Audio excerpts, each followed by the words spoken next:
नमस्कार साथियों, मेरा नाम हर्षवर्धन ठाकुर है और जैसा कि आपने देखा है विगत वीडियो में हमने मिडाइवल हिस्ट्री से जो यूपीएससी 30 साल का विगत 30 वर्षों में जो क्वेश्चन पूछी है उसके फैक्ट को संकलन करके हमने पढ़ाया था।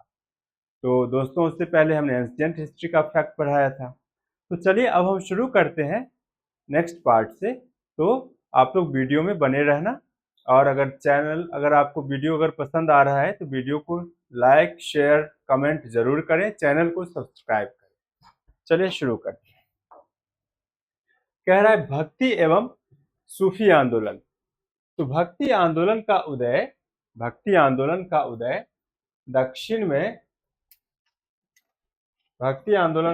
दक्षिण में तमिल प्रदेश में 7वीं शताब्दी से 12वीं शताब्दी के मध्य में पल्लव क्षेत्र में हुआ था। कहाँ हुआ था दोस्तों? पल्लव क्षेत्र में हुआ था भक्ति आंदोलन का उदय। विष्णु भक्ति संत अलवार कहलाते थे। विष्णु भक्ति संत जो है, जो भगवान विष्णु के पूजने वाले जो संत होते थे उन्हें अलवार कहलाया जाता। इनकी संख्या 12 तथा इनमें एक महिला संत आंडाल भी थी, जबकि शिव भक्त संत नयनार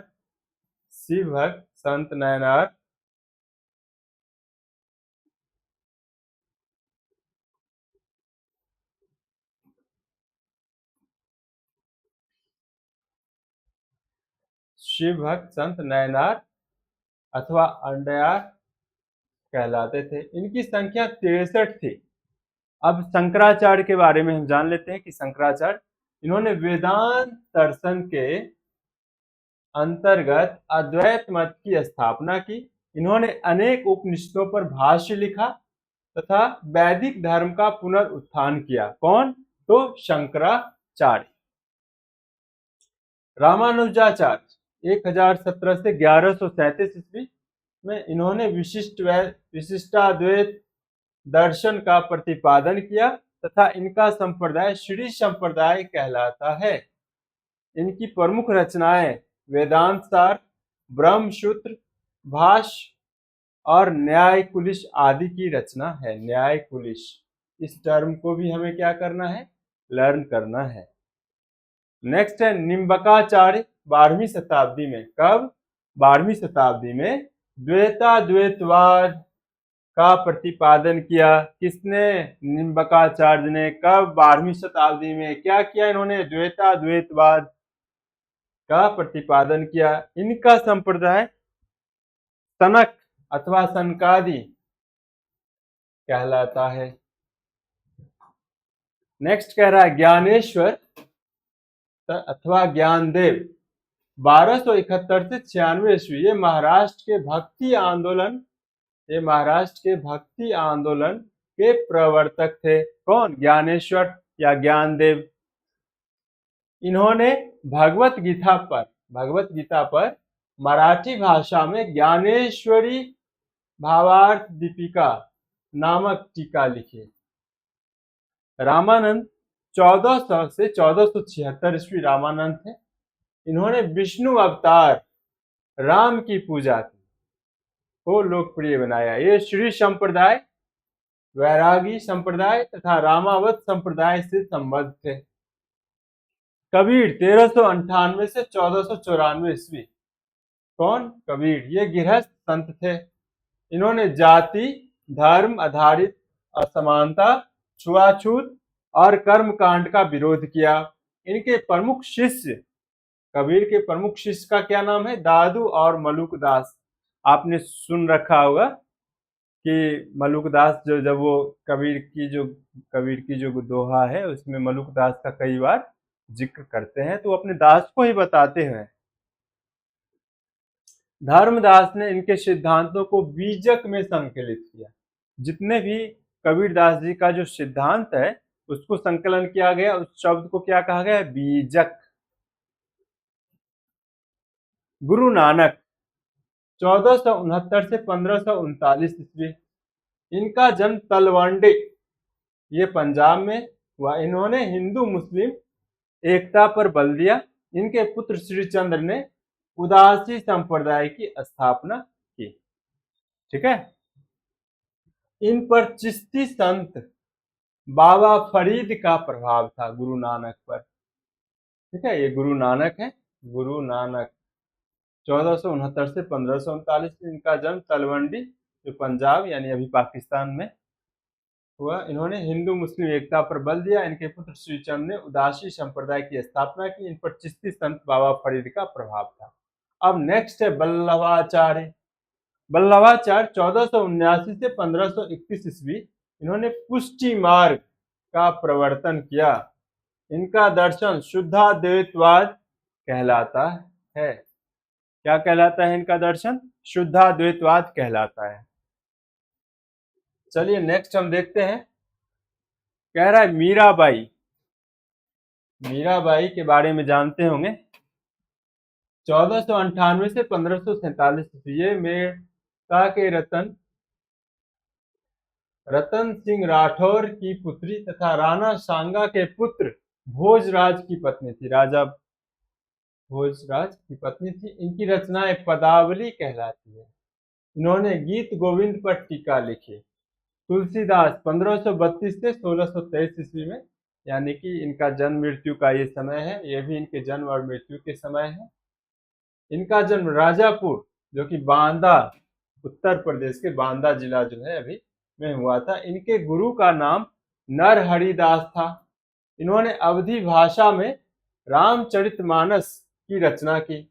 इसके अतिरिक्त इन्होंने कवितावली, गीतावली, रामलला नहुषु, विनय पत्रिका आदि की भी रचना की। अब नेक्स्ट है दोस्तों एकनाथ के बारे में। एकनाथ 1533 से 1599 ईस्वी में रामायण तथा भक्ति पुराण के 11वें भाग पर टीका लिखी। नेक्स्ट है दादू दयाल के बारे में।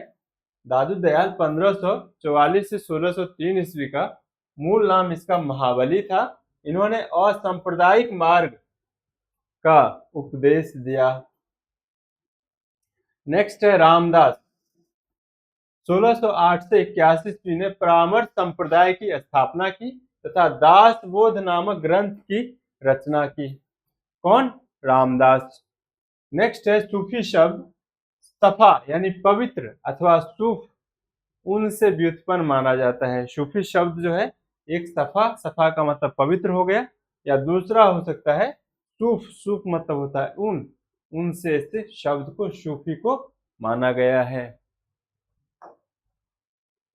भारत में चिश्ती सिलसिले की स्थापना, किसकी स्थापना? चिश्ती सिलसिले की स्थापना मुइनुद्दीन चिश्ती 1146 से 1236 ईस्वी ने की। ये मोहम्मद गौरी के साथ भारत आए थे।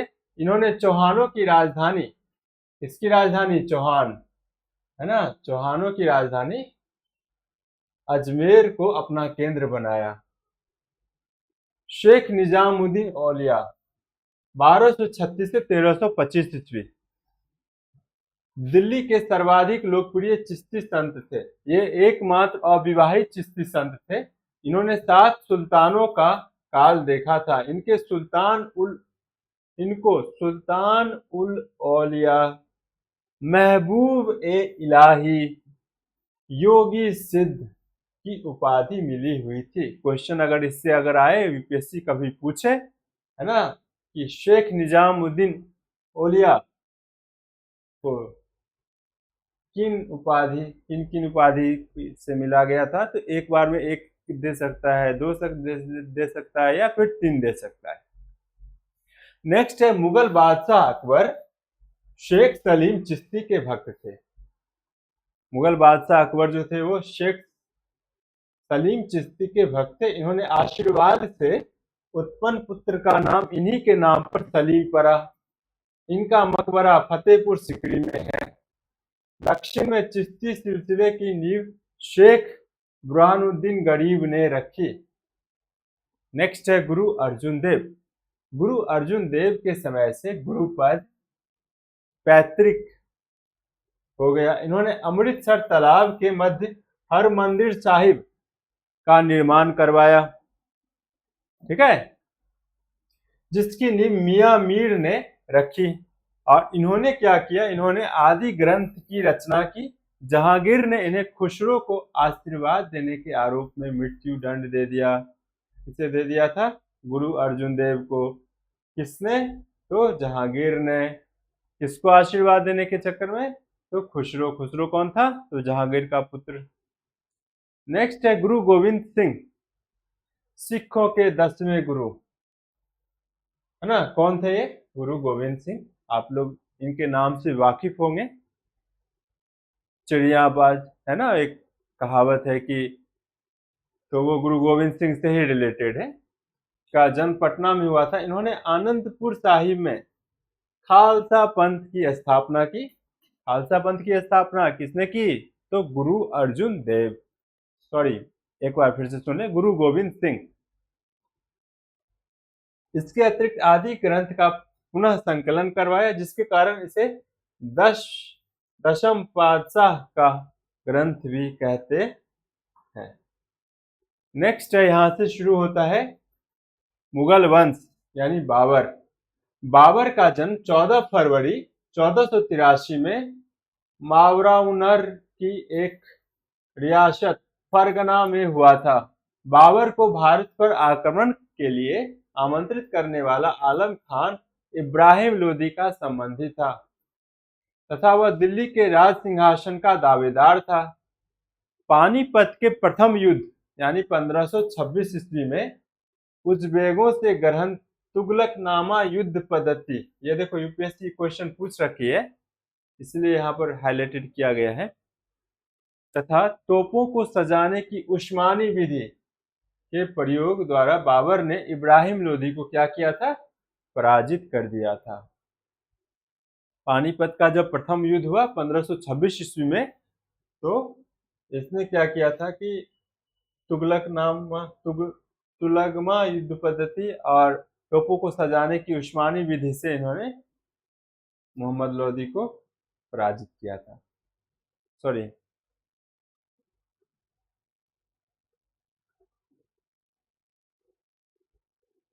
इब्राहिम लोदी को पराजित किया था, माफ करना।